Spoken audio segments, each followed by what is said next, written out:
Bonjour à tous et ravi de vous retrouver dans cette nouvelle interview en votre compagnie. Aujourd'hui, je suis avec Sébastien Doussin qui va se présenter rapidement. Mais en attendant, je vous rappelle que vous pouvez télécharger mon guide, ma stratégie en 8 étapes pour générer un flux constant de prospects vendeurs qualifiés et dont le lien se trouve quelque part autour de cette vidéo. Aujourd'hui, vous le savez, dans ce format d'interview, j'interroge alternativement soit des conseillers immobiliers qui ont des parcours inspirants, et c'est plutôt le cas aujourd'hui, soit des experts dans leur domaine qui ont une compétence à vous apporter. Mais aujourd'hui, et ça faisait un petit moment que je ne l'avais pas fait, on est vraiment dans la catégorie parole de conseiller, parcours inspirant avec celui de Sébastien. Sébastien, est-ce que tu peux te présenter pour les gens qui ne te connaissent pas, s'il te plaît? Alors oui, écoute, merci à toi Sébastien de me donner la parole. Tu verras que je suis très pipelette, donc C'est très bien, on veut te faire parler, donc ça tombe bien. écoute, c'est avec grand plaisir. Alors mon parcours, écoute, je vais sur mes 38 ans dans très peu de temps. J'ai eu la chance de commencer le métier à mes 18 ans. Ok, C'était mon premier métier. À 18 ans, j'ai une carrière à trouver, un chemin à faire. Et mon grand-père, qui à l'époque croyait beaucoup en moi, me dit, écoute, j'ai un ami qui fait de l'immobilier, je pense que tu peux aller te présenter à lui. Je vais me présenter à lui, donc j'ai 18 ans, j'enfile ma première chemise, mon premier costume, et je vais à sa rencontre, donc il m'embauche, et je commence donc en 99-2000 avec un BTS négociation immobilière. Voilà, je commence à Pontoise, sur le quai du Potulier, au numéro 26, dans une toute petite agence. Et je lance ma carrière, voilà. Donc, je me fais très vite piquer au métier. Beaucoup de prospection. À l'époque, hein, voilà, on est tous les deux des anciens de l'immobilier. À l'époque, je passais mes journées sur le terrain, avec pour consigne de rentrer avec un mandat par jour. ok, C'était la consigne à l'époque, hein, pour les vieux négos comme toi et moi, sans que ça soit péjoratif. On devait rentrer avec un mandat par jour, et je rentrais avec un mandat par jour. Voilà. Et ensuite, donc, je suis parti de ce groupe-là. J'ai fait plusieurs groupes, je vais pas les citer parce que voilà, il y en a eu quelques-uns. Il y a eu des groupes qui étaient à l'époque des groupes leaders. Et j'ai rejoint une agence en 2002 dans laquelle j'ai gravi tous les échelons. Donc, négociateur, directeur d'agence, directeur groupe, et un groupe que j'ai quitté donc en 2012. ok. Voilà. Dans ce groupe, j'ai eu la chance de côtoyer les meilleurs négociateurs du secteur. J'avais à mes côtés des gens qui étaient des gros performeurs. Et donc, avec toute cette expérience, j'ai créé ma marque. J'ai créé Willodge Immobilier, peut-être que tu peux le voir actuellement. Ouais. J'ai monté la première agence donc, en 2012, la deuxième en 2014. Euh, je vais m'en mêler dans les dates. La troisième en 2015. J'ai eu une Moutier en 2017. J'en oublie, mais aujourd'hui, avec mon associé David Dosres qui vient de me rejoindre pour monter la marque Willodge en franchise nationale, c'est notre but. D'accord. Donc avec David Dostress qui vient de me rejoindre pour mon plus grand plaisir. D'ailleurs, je pense qu'il regardera cette interview, donc je lui passe toutes mes amitiés, voilà, à mon assos, comme on aime s'appeler. Et donc, ce qui s'est passé, c'est qu'on s'est rejoint pour monter la marque en franchise. Et aujourd'hui, donc, on est sur 10 agences qui sont des agences à performance. Voilà, ce n'est pas des agences qui bricolent, même si on fait le métier comme on veut. Hein, nous, on est là pour faire de la perf. Donc, voilà mon parcours, en fait. Voilà, j'ai Et beaucoup. donc, ça fait 20 ans. Ça fait 20 ans, ouais, exact. J'ai jamais décroché. Ouais. Donc, toutes les étapes. Toutes les étapes, j'ai beaucoup écouté. Ok. Voilà, surtout parce que je suis un véritable homme qui s'est construit tout seul. Euh, j'ai beaucoup écouté, j'ai beaucoup regardé. Je suis très empressé comme garçon, mais en revanche, je sais être très stratège et très patient. Donc, j'ai vraiment écouté, j'ai vraiment pris le soin d'étudier les meilleurs qui étaient autour de moi, parce que j'avais les meilleurs du secteur autour de moi. Et quand je me suis barré, en fait, j'avais toutes les armes pour monter ce que j'ai fait. Voilà. Ok. C'était quoi l'idée derrière, lorsque tu as ouvert la première agence WeLodge? C'était quoi l'idée? Alors, l'idée, Pourquoi? Parce que tu as eu divers postes dans divers réseaux, t'as vu pas mal d'expérience, t'as eu pas mal d'expérience. Donc, à un moment donné, il y a quelque chose qui t'a appelé. Voilà, c'est quoi? Alors, je vais te répondre sans filtre, d'accord? Je vais te répondre sans filtre. Et de toute façon, comme ça, les gens me connaîtront encore mieux. J'ai des grosses prétentions, en fait. Moi, j'adore ce métier. Et avec mon associé, donc aujourd'hui, on a un projet très ambitieux. Mais moi, de façon individuelle, je suis un homme d'immobilier et j'ai envie de laisser mon nom. Donc, quand j'étais dans ce groupe, j'étais bien pendant des années. J'ai été le bras droit du fondateur pendant plusieurs années. Et puis à un moment, je me suis dit, je suis embuté. On m'a proposé de reprendre des agences. J'ai redressé pour cette marque, j'ai redressé des agences que je prenais qui réalisaient 300, 400 000 de chiffre d'affaires qui étaient plantées, comme on dit dans notre jargon, des agences plantées. On les reprenait, on les a montées à 900, voire 1 million en 12 à 18 mois. J'étais identifié dans ce réseau, et, mais je voulais faire la même chose qu'ils étaient en train de faire en fait. Ils étaient en train de développer la marque. Et un jour, j'étais dans le bureau du dirigeant et je lui ai dit, écoute, moi je veux faire ce que tu es en train de faire et je vais le faire.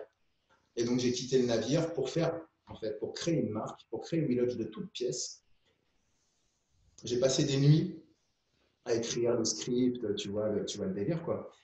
Et puis quand j'ai sorti WeLodge, c'était première agence pour dupliquer et pour arriver là où je suis aujourd'hui. En fait, là où je suis aujourd'hui, c'est là où je voulais être il y a 15 ans. Donc voilà. Mais l'appétit vient en mangeant. Ouais, bah tu sais. Hein.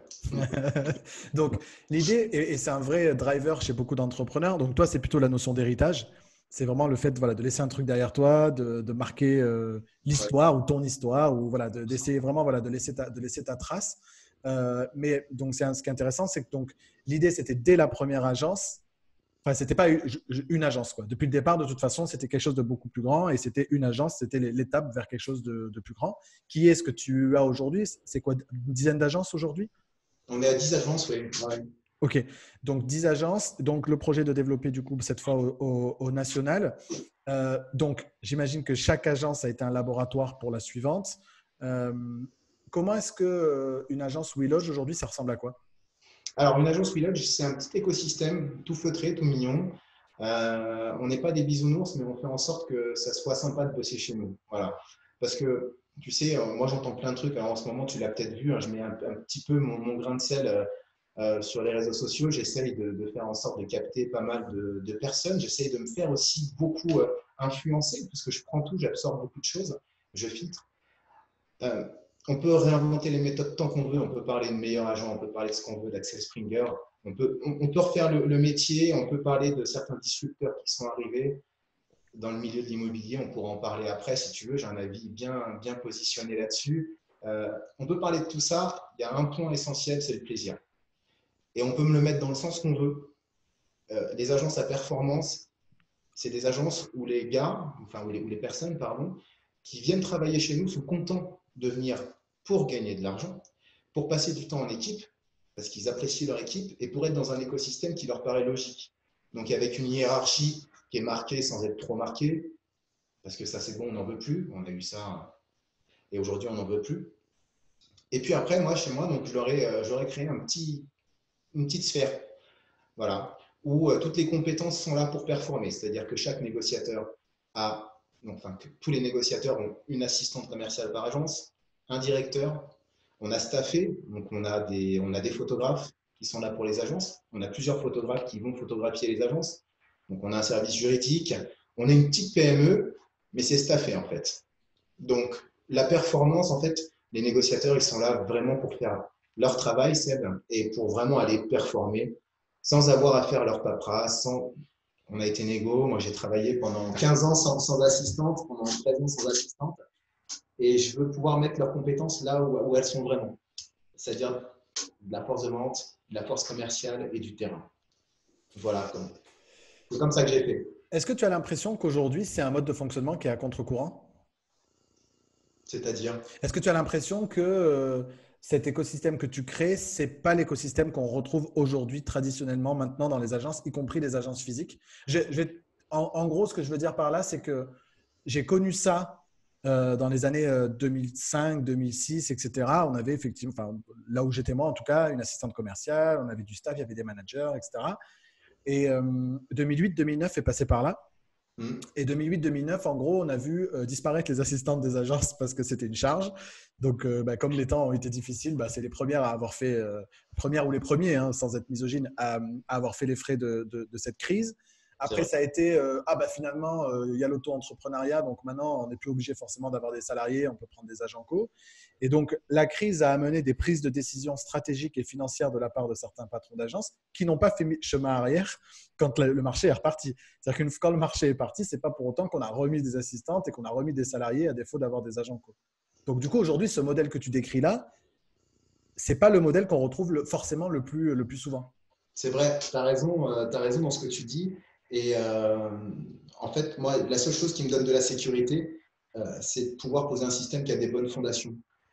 Donc, quand j'ai lancé en 2012, ce n'était pas le pic du marché, mais j'ai construit quelque chose qui me permettait de pouvoir aller chercher des performances quand le marché serait vraiment optimal. Donc, j'ai vraiment cherché à mettre en place le meilleur système sans me poser de questions, en fait.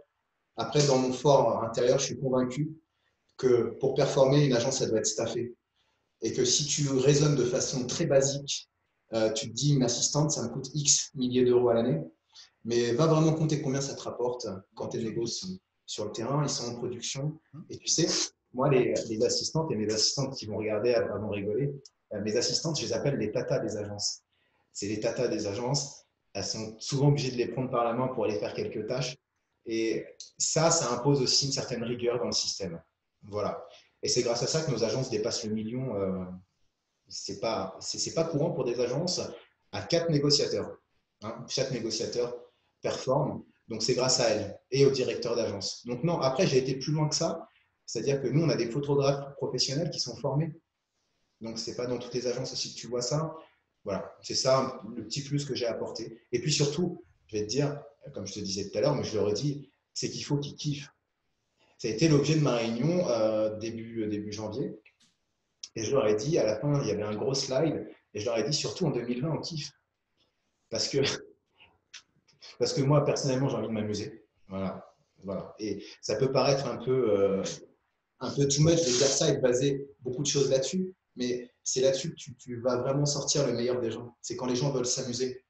Après, d'ailleurs, on a du cadre, on a beaucoup de méthodes et on est performant parce qu'on respecte toute cette réglementation et il n'y a rien qui passe au travers des mailles du filet. Donc, mais ça, la performance plus le plaisir, voilà. C'est l'épanouissement. Tu sais que la performance plus le plaisir, c'est l'épanouissement professionnel en fait. Et, et ce sont des décisions entrepreneuriales qui sont courageuses parce que je vais plus loin et je te titille encore sur le sujet, mais ça veut donc dire que proportionnellement, tu es peut-être amené à être moins profitable. Tu pourrais être moins profitable que d'autres agences qui se passeraient des services que tu proposes. Mais que toi visant, si j'entends bien, le plus long terme, tu es peut-être prêt à être moins profitable sur le modèle économique, mais plus par le volume d'affaires qui est du coup réalisé par les agents. C'est-à-dire qu'en gros, autant si c'est pour avoir un agent à 80 000 euros sur lequel tu marges beaucoup plus qu'un agent qui en fait 300 000, c'est ça ma question. Bien sûr. Alors, tu sais, les agents, c'est ma famille. Hein. Je ne vais pas te sortir mon truc à l'eau de rose, mais mes agents, c'est ma famille. Il y a aujourd'hui une cinquantaine d'agents dans le groupe, que ce soit mes agents où on est 30 et les agents de mon associé David Dosrest. J'ai envie qu'ils soient bien. Voilà. Et ça fait des années en faisant du business où je me dis, je préfère gagner un peu moins, mais m'amuser. Après, on a un système qui est malgré tout rentable parce que je ne suis pas idiot et je fais en sorte que mes chiffres soient bien plus en bon chef d'entreprise et en bon gestionnaire. Donc j'ai un bel équilibre. C'est sûr que si j'allais tirer sur certaines choses, je pourrais être plus rentable. Mais mes gars, je veux les garder parce que si tu vois, là, tu le sais aussi bien que moi, si je veux que ça fonctionne, il faut que je puisse me reposer sur des personnes. Et mes directeurs d'agence sont avec moi depuis des années. C'est parce qu'ils kiffent et c'est parce qu'ils ont des bons moyens aussi. Et des belles fiches de paye. Non, Et non, des mais belles fiches de paye. c'est, Je comprends ce que tu dis. Je comprends ce que tu dis. Ouais. non, mais simplement parce que tu fais de ton écosystème un outil de fidélisation, de performance et de fidélisation, et que tu vises plus loin que le bout de ton nez, que l'écosystème existe aujourd'hui et qu'il fonctionne. Du coup, tu disais tout à l'heure que tu es beaucoup plus présent sur les réseaux que tu ne l'étais précédemment. Mm. J'imagine que c'est en lien direct avec les projets de développement nationaux. Bien sûr. Notamment, récemment, tu as affiché certains niveaux de performance de tes collaborateurs. Mhm. Est-ce que tu peux nous expliquer, c'est quoi d'après toi les clés, les facteurs clés de succès des conseillers qui chez toi font plus de 400 ou 500 000 euros de chiffre d'affaires? Alors, la moyenne, chez nous, elle est à peu près entre 250 et 280 000 euros de chiffre d'affaires. D'accord. Le top performer de cette année a été chercher 551 000 euros de chiffre d'affaires. D'accord. Ce qui fait 51 ventes et 55 mandats trouvés. On arrive à 106 unités. Les autres derrière sont pas loin. Donc, on a des négos qui sont à 80-90 unités annuelles. Quand on compare au groupe qu'on peut avoir autour de nous, on arrive vraiment sur des top performers France. Oui. C'est des chiffres qui sont de très très bonne qualité. Alors, pour répondre à ta question, comment ils arrivent à ces chiffres-là, déjà, il y a tout l'écosystème. C'est qu'on arrive déjà, nous, à attirer les meilleurs du secteur. Donc déjà, on ne va pas… Il y a des méthodes d'ailleurs commerciales et je ne vais pas toutes les livrer. Je vais garder un peu de choses pour moi, pour ceux qui veulent me rejoindre dans l'aventure Village. On sait monter les agences en performance. Je vais te parler un tout petit peu de moi, comme je te l'ai dit tout à l'heure. Toutes les agences que j'ai prises, je les ai toujours fait tourner entre 800 et 1 million, toujours avec 3-4 niveaux. Donc je sais le faire, c'est-à-dire demain je prends une agence, je sais le faire avec quelqu'un d'autre. Les négociateurs qui sont à l'intérieur de ce système, si tu veux, ce qui fonctionne, c'est qu'on est en formation continue. Personnellement, moi je les forme pas au quotidien, mais tous les mois sur la gestion du temps. Comment être capable de gérer son temps au mieux. C'est un des piliers de la réussite des négociateurs. Comment faire plus de chiffre d'affaires avec les mêmes actions. Tu sais gérer ton temps, tu sais gérer tes actions, et forcément, tu en feras 30% de plus que les autres. Donc, on base une organisation qui est très, très sérieuse là-dessus, une gestion du temps au millimètre, et puis après, des méthodes commerciales. Voilà. Et puis du développement personnel. Ok, donc dans la dimension de formation, on a tout autant de la formation technique que de la formation et du coaching plus savoir-être. Bien sûr, savoir-être, savoir-faire. Oui, complètement, complètement. Savoir-être, donc aussi savoir comprendre son client. Donc j'anime des formations là-dessus. La prochaine, elle a lieu mardi d'ailleurs, avec tous mes directeurs d'agence et les patrons d'agence, où on anime une formation sur l'approche clientèle, donc sur différents points que tu vas connaître. Euh, donc du savoir-être et du savoir-faire, de la méthode commerciale telle qu'on la répète depuis 15 ans, 20 ans, et on continue à répéter la même aujourd'hui. Voilà. Est-ce que ça veut dire que fondamentalement, on n'a pas réinventé la roue? Non, c'est clair, franchement. Tu sais, moi, je l'ai fait avancer avec le PDCA. Tu connais, j'imagine. Voilà. Et c'est toujours les mêmes process qu'on remet dedans. C'est toujours les mêmes méthodes. Après, ce qu'on est venu rajouter vraiment par-dessus, c'est le développement personnel. Comment être… Voilà. Ça, c'est vraiment nouveau. Ça a vraiment une dizaine d'années, à peine. Et c'est surtout la psychologie clientèle. Ok. Donc, C'est ça qu'on euh, est venu mettre par-dessus les méthodes. Parce que sinon, le reste, on fait la même chose et on le refera certainement. C'est les outils qui évoluent. Mais… donc des grands basiques, des grands fondamentaux de la profession, des techniques commerciales éprouvées, mais sur lesquelles on va rajouter deux dimensions, en fait, c'est la connaissance de soi Oui, et la connaissance de l'autre. bien sûr. C'est Ok. ça, c'est le résumé. Et dans la dimension développement personnel, c'est intéressant parce que moi qui coach des conseillers immobiliers toute la journée, je suis arrivé à une conclusion, et franchement, ça fait pas très longtemps, hein, que Ouais, le comment, c'est une commodité, et tu es en train de le dire, c'est-à-dire qu'on n'a pas réinventé la roue, et à la limite, mais que ce qui se passe ici, c'est 90% du chemin chez un conseiller immobilier qui a besoin de motivation, de persistance, de résilience. Comment est-ce que vous les aidez du coup à travailler là-dessus? Sans rentrer dans le comment à proprement parler, mais il y a des intervenants qui viennent, c'est vous, c'est… c'est nous. Ok. C'est nous. Moi, en parallèle de mes compétences professionnelles, je me suis trouvé un plaisir dans le sport. Et je ne vais pas te dire dans le sport de haut niveau, parce que je ne suis pas un sportif de haut niveau, mais j'ai accompli quelques défis personnels qui ont demandé beaucoup de résilience, ce que tu Mm. disais tout à l'heure, Mm. voilà, et qui ont demandé aussi une très, très grande connaissance de soi et d'aller explorer ses limites. Et bien souvent, on se rend compte qu'on arrive facilement à les dépasser et qu'à chaque fois qu'on les dépasse, ça donne une certaine stèle sur laquelle on va pouvoir se reposer pour aller chercher encore plus haut. C'est sur ce même schéma en fait qu'on les accompagne, c'est d'aller chercher la performance. Par contre, ça a pris des années pour certains négociateurs. J'ai des négociateurs qui sont rentrés sur des chiffres d'affaires à 150, 180 000 euros, qui aujourd'hui sont à 250, 280, mais par contre, c'est de l'acquis, ça ne bougera plus. Voilà. Donc, si tu veux, pour résumer, c'est vraiment la compétence individuelle qui a été propulsée par rapport à un état d'esprit général. Il y a pas, je ne peux pas te dire un point. On a monté tous les curseurs, en fait. Voilà, on a vraiment monté tous les curseurs. Et je pense à une de mes négociatrices, qui est Sandra, qui est chez moi depuis 6 ans. D'année en année, ça monte, et à chaque fois en entretien de fin d'année, on se dit, c'est monté et ça va rester. Voilà. C'est le triathlon? C'est quoi Ouais, le… c'est le triathlon, ouais. Ah ouais. Est-ce que je suis quand même. Je Hmm. suis. Et les triathlons, c'est quoi? L'Ironman? Voilà, bon, sur plusieurs formats, mais j'ai réalisé, ouais, j'en suis fier, j'en suis très fier. C'est aujourd'hui aussi une de mes cartes de visite pour dire, ouais, c'est l'Ironman. Pour dire, aujourd'hui, je fais quelque chose, mais je vais au bout. Mais quoi qu'il se passe, je vais au bout. Et les gars qui me suivent aujourd'hui, qui sont autour de moi, ils le savent. Ils le savent que je vais au bout. Donc, mes futurs franchisés aussi doivent le savoir. Potentiellement, mes futurs partenaires doivent aussi le savoir. C'est quoi qu'il se passe, on va au bout. On va au bout, mais toujours dans l'équilibre. Ça, c'est aussi un message que je fais passer dans le développement personnel. C'est que je vois aujourd'hui sur la toile des conseillers qui sont là en disant je travaille 7 sur 7. C'est bien, mais tu ne vas pas tenir longtemps comme ça. Un bon équilibre, et je pense à un ami qui me le répète tout le temps, qui s'appelle Christophe, qui me le répète tout le temps, qui me dit un bon équilibre, c'est un tabouret à 3 pieds. Et aujourd'hui, c'est indispensable donc de leur rappeler au quotidien, tu veux performer, eh ben, tu dois avoir à côté des choses qui t'appuient. Donc, tu dois avoir la famille, des passions, un intérêt personnel. Moi, c'est le triathlon. Voilà, c'est ça qui me permet de performer. C'est véritablement ça qui me permet de performer dans mon métier. Et on leur rappelle au quotidien. N'allez pas vous tuer à visiter le dimanche. Pour moi, il n'y a pas de gloire. Tu vois, il n'y a plus de gloire à aller travailler le dimanche. Et j'encouragerai pas mes franchisés ni mes négociateurs à aller faire des visites le dimanche parce qu'en général, elles ne donnent rien, ces visites. On le sait maintenant. Voilà. Donc, c'est vraiment une notion qui est aussi importante chez toi, c'est l'équilibre pro-perso, la qualité de vie au travail. Dans l'écosystème, il y a des choses qui sont prévues, vraiment dans le sens, au-delà de l'esprit d'équipe, sur la qualité de vie au travail.